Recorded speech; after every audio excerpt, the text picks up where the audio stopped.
दोस्तों आज की इस वीडियो में हम पॉलिटी से संबंधित महत्वपूर्ण जीके के क्वेश्चंस को पढ़ेंगे जो काफ़ी ज़्यादा इंपॉर्टेंट है और साथ ही पिछली परीक्षाओं में पूछे हुए क्वेश्चंस भी है। और दोस्तों ये इतने ज़्यादा इंपॉर्टेंट क्वेश्चन है, अगर आप इस वीडियो को पूरा एंड तक देख लेते हो तो इनमें से आपको एग्जाम में क्वेश्चन जरूर मिलेंगे, क्योंकि मैंने आपके लिए सभी क्वेश्चन सेलेक्टेड और इम्पोर्टेंट दिए हैं और साथ ही पिछली परीक्षा में पूछे हुए प्रश्नों को भी लिया है। तो चलिए शुरू करते हैं फर्स्ट क्वेश्चन से।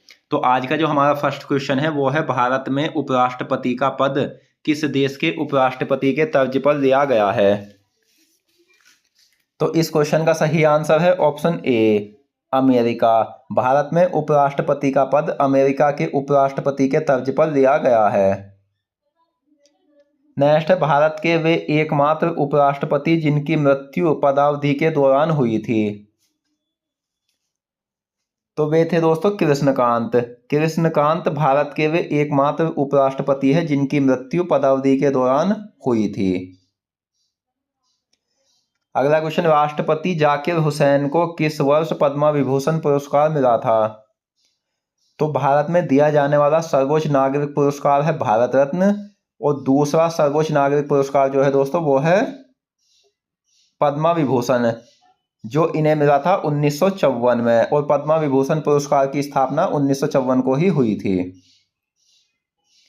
नेक्स्ट है, उपराष्ट्रपति पद के उम्मीदवार के लिए उसके नाम कितने अनुमोदक और कितने प्रस्तावक द्वारा अनुमोदित होना चाहिए? तो उपराष्ट्रपति पद के उम्मीदवार के लिए जो ना उसका नाम 20 अनुमोदक और 20 प्रस्तावक द्वारा अनुमोदित होना चाहिए। वहीं राष्ट्रपति के लिए 50 अनुमोदक और 50 प्रस्तावक होना चाहिए। नेक्स्ट, किस देश के संविधान में बिल ऑफ राइट्स को मूल अधिकार कहा गया है? तो ऑप्शन बी, ब्रिटेन। ब्रिटेन देश के संविधान में बिल ऑफ राइट्स को मूल अधिकार कहा गया है। नेक्स्ट, देश का औपचारिक प्रमुख और भारतीय सशस्त्र बलों का कमांडर इन चीफ कौन होता है? तो ये होता है भारत के राष्ट्रपति। अगला क्वेश्चन है, अनुच्छेद 327 के अधीन संसद और राज्य विधानमंडलों के निर्वाचन से संबंधित समस्त प्रावधानों को अधिनियमित करने की शक्ति किसे प्राप्त है? तो यह है संसद को, ऑप्शन ए। अगला क्वेश्चन, किस अनुच्छेद के तहत संसद और राज्य विधानमंडलों के निर्वाचन से संबंधित समस्त प्रावधानों को अधिनियमित करने की शक्ति संसद को प्राप्त है? तो सही आंसर है अनुच्छेद 327 के तहत। नेक्स्ट, वित्त, रक्षा और गृह मंत्री किस आयोग के पदेन सदस्य होते थे? तो वित्त मंत्री, गृह मंत्री और रक्षा मंत्री जो होते थे वो योजना आयोग के पदेन सदस्य होते थे।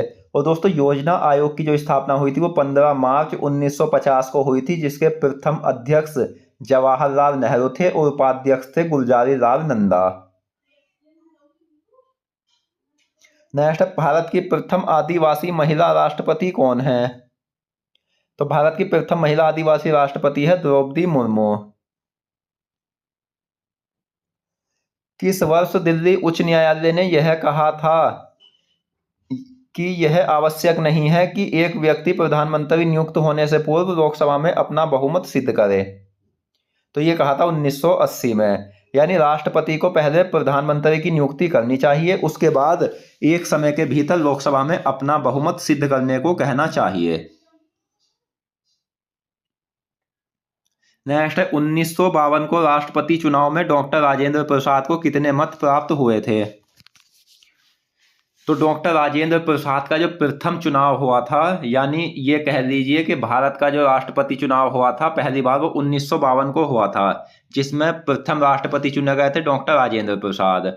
और इन्हें जो चुनाव में मत मिले थे वो मिले थे 5,07,400, जो कुल मतों का 83.81% थे। नेक्स्ट, प्रधानमंत्री को कैबिनेट रूपी मेहराब की आधारशिला मंत्रिपरिषद की नींव का पत्थर किसने कहा है? तो ये कहा है लॉर्ड मार्ले ने। इस बात से हम क्या समझते हैं? तो इस बात से समझते हैं क्योंकि जिस समय प्रधानमंत्री त्याग पत्र देता है या उसकी मृत्यु हो जाती है तो उसी समय मंत्रिपरिषद का अस्तित्व समाप्त हो जाता है।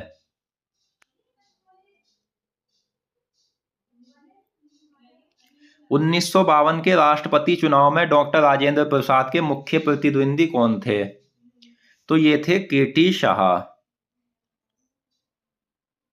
नेक्स्ट, किस देश में एक व्यक्ति केवल 2 बार राष्ट्रपति बन सकता है? तो ऑप्शन ए, अमेरिका में एक व्यक्ति केवल 2 बार राष्ट्रपति बन सकता है। वे उपराष्ट्रपति जिनका कार्यकाल सबसे ज्यादा या लगातार 2 बार रहा। तो वे उपराष्ट्रपति थे डॉक्टर सर्वपल्ली राधाकृष्णन और हामिद अंसारी। नेक्स्ट, निर्वाचन संबंधी प्रावधान भारतीय संविधान में किस अनुच्छेद से किस अनुच्छेद तक वर्णित है? तो निर्वाचन संबंधी जो प्रावधान है वो भाग 15 में अनुच्छेद 324 से 329 क तक वर्णित है। निर्वाचन संबंधी प्रावधान संविधान के किस भाग में वर्णित है? तो यह है भाग 15 में। दोस्तों, जो मैं क्वेश्चन आपको करा रहा हूं, अगर आप सीरीज वाइज मेरी हर क्लास को अटेंड कर लेते हो तो आप यकीन मानना आपकी संपूर्ण पॉलिटी कंप्लीट हो जाएगी और इनसे बाहर कोई क्वेश्चन आपको नहीं मिलेगा। और जिस तरीके से मैं आपको पढ़ा रहा हूं सभी के सभी आपके टॉपिक भी कंप्लीट हो जाएंगे और साथ ही आप कंफ्यूजन में आकर कोई क्वेश्चन गलत नहीं करोगे। भारत के वे राष्ट्रपति जिनकी मृत्यु 3 मई 1969 को उनके ऑफिस में हुई थी, तो वे थे डॉक्टर जाकिर हुसैन। नेक्स्ट, भारत में वोट देने का अधिकार कैसा अधिकार है? तो भारत में मत देने का अधिकार है विधिक या वैधानिक अधिकार। मत देने का अधिकार उल्लेख जो है संविधान में नहीं है, यह संवैधानिक मूल अधिकार नहीं है। अगला क्वेश्चन, डॉक्टर राजेंद्र प्रसाद किन किन वर्ष भारत के राष्ट्रपति बने थे? तो ये बने थे 2 बार, 1952 में और 1957 में। नेक्स्ट, भारत के एकमात्र राष्ट्रपति कौन थे जो 2 बार राष्ट्रपति बने थे तथा उनका सबसे लंबा कार्यकाल रहा? तो वे राष्ट्रपति थे दोस्तों डॉक्टर राजेंद्र प्रसाद, जो भारत के 2 बार राष्ट्रपति बने थे तथा इन्हीं का सबसे लंबा कार्यकाल भी रहा है। किस अनुच्छेद में यह बताया गया है कि कोई व्यक्ति राष्ट्रपति पद पर पुनर्निर्वाचन के लिए योग्य है और वह कितनी भी बार राष्ट्रपति बन सकता है? दोस्तों, भारत में कोई भी व्यक्ति कितनी भी बार राष्ट्रपति बन सकता है और यह अनुच्छेद 57 में वर्णित है। 1984 में इंदिरा गांधी की मृत्यु के बाद राष्ट्रपति ज्ञानी जैल सिंह ने किसे प्रधानमंत्री नियुक्त करके कार्यवाहक प्रधानमंत्री नियुक्त करने की प्रथा को अनदेखा किया था? तो इंदिरा गांधी की मृत्यु हुई थी 1984 में और इसके बाद जो कार्यवाहक प्रधानमंत्री बने थे वो राजीव गांधी बने थे, ऑप्शन ए। किसकी सिफारिश पर भारतीय संविधान के भाग 3 में अनुच्छेद 12 से 35 तक मूल अधिकार संबंधी प्रावधान किए गए? तो ये किए गए सरदार वल्लभ भाई पटेल और जेबी कृपलानी, इन दोनों की सिफारिश पर।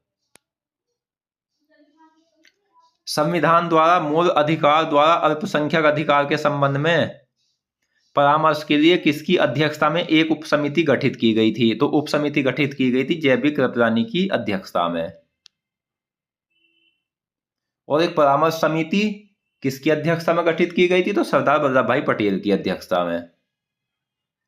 मूल अधिकार के संबंध में कांग्रेस के किस अधिवेशन में प्रस्ताव पास किया गया? तो कांग्रेस के 2 अधिवेशन, जो 1927 को मद्रास में हुआ था, 1931 को कराची में हुआ था, इन दोनों अधिवेशन में मूल अधिकार के संबंध में प्रस्ताव पास किया गया।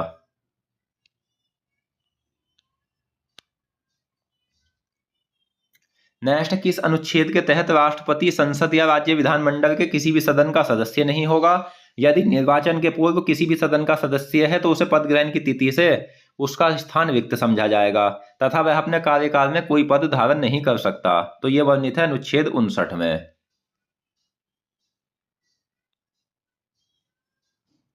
अगला क्वेश्चन, प्रधानमंत्री की नियुक्ति में सबसे पहले अर्थात 1969 में किस राष्ट्रपति ने अपनी विवेक शक्ति का प्रयोग किया था? तो यह किया था नीलम संजीव रेड्डी ने। और दूसरी स्थिति जब फंसी थी या दूसरी स्थिति में यदि प्रधानमंत्री की मृत्यु हो जाए और उसका कोई स्पष्ट उत्तराधिकारी न हो, तब भी राष्ट्रपति अपने विवेक स्वतंत्रता का प्रयोग करता है, परंतु सामान्यतः सत्तारूढ़ दल अपने में से एक नेता को चुन लेता है।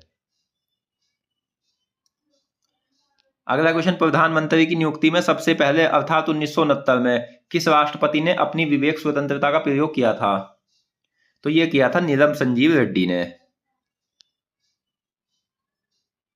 अगला क्वेश्चन, मोरारजी देसाई वाली जनता पार्टी की सरकार के पतन के बाद राष्ट्रपति नीलम संजीव रेड्डी ने गठबंधन के किस नेता को प्रधानमंत्री नियुक्त करने में अपने विवेक स्वतंत्रता का प्रयोग किया था? चौधरी चरण सिंह।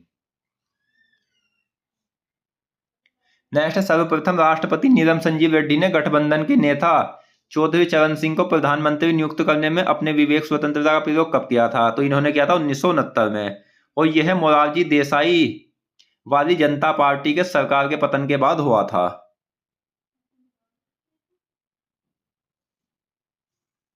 नेक्स्ट, वह व्यक्ति जिसे प्रधानमंत्री अपनी विवेक शक्ति के अनुसार प्रधानमंत्री नियुक्त करता है उसे कितने दिन में सदन यानी लोकसभा में विश्वास मत हासिल करना होता है? तो सही आंसर है 1 माह में।